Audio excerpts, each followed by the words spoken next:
অনেক সময় আগের কথা, লি লি নামের একজন মহিলা বিয়ের পরে তার স্বামী এবং শাশুড়ির সাথে থাকতে শুরু করে। কিছু দিনের মধ্যেই লি লি বুঝতে পারে যে সে তার শাশুড়ির সাথে মানিয়ে থাকতে পারছে না। তাদের ব্যক্তিত্ব ভীষণ রকমের আলাদা এবং তার শাশুড়ির অনেক অভ্যাসই তার ক্রোধের কারণ হয়ে উঠত। তার ওপরে তিনি প্রতিনিয়ত লিলির সমালোচনা করতেন। দিনের পর দিন, সপ্তাহের পর সপ্তাহ অতিবাহিত হয়ে গেল। লি লি এবং তার শাশুড়ির তর্ক এবং ঝগড়া কখনই থামত না।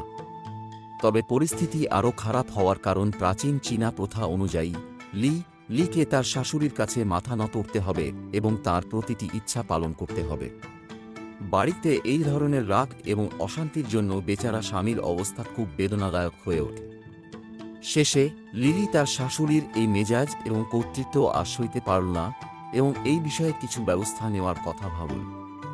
লিলি দেখা করতে গেল তার বাবার ভালো বন্ধু মিস্টার হুয়াং এর সাথে, যিনি গাছরা বেচতেন। সে এই সমস্যার কথা ওনাকে জানালেন এবং সামান্য পরিমাণ বিষ কিনতে চাইলেন যাতে এই সমস্যা চিরদিনের জন্য বন্ধ হয়ে যায়।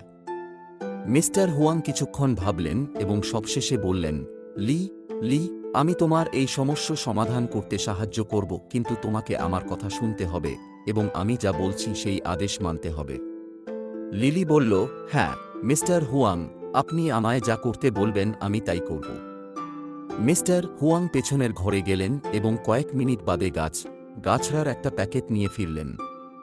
তিনি লিকে বললেন যে বিষ খুব তাড়াতাড়ি কাজ করে সেরকম কিছু তুমি তোমার শাশুড়িকে দিতে পারবে না, কারণ এতে মানুষের মধ্যে সন্দেহ জাগবে।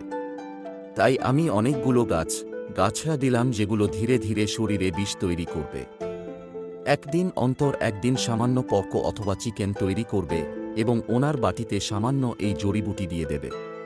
তবে উনি যখন মারা যাবে তখন যাতে তোমায় কেউ সন্দেহ না করে সেই কারণে খুব সতর্ক থাকবে এবং ওনার প্রতি বন্ধুসুলভ ব্যবহার করবে। ওনার সাথে তর্ক করবে না, ওনার ইচ্ছা মেনে চলবে এবং ওনার সাথে রানীর মতো ব্যবহার করবে। লি কি ভীষণ খুশি হল।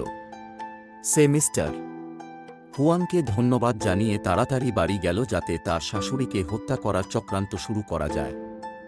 সপ্তাহ কেটে গেল, মাস কেটে গেল এবং একদিন অন্তর একদিন লিলি তার শাশুড়িকে এই বিশেষভাবে তৈরি করা খাবারটা দিত। সে এও মনে রেখেছিল যে হুয়াং কি বলেছিলেন যাতে কারুর মনে কোন সন্দেহ না জাগে, তাই সে তার রাগ সংবরণ করে।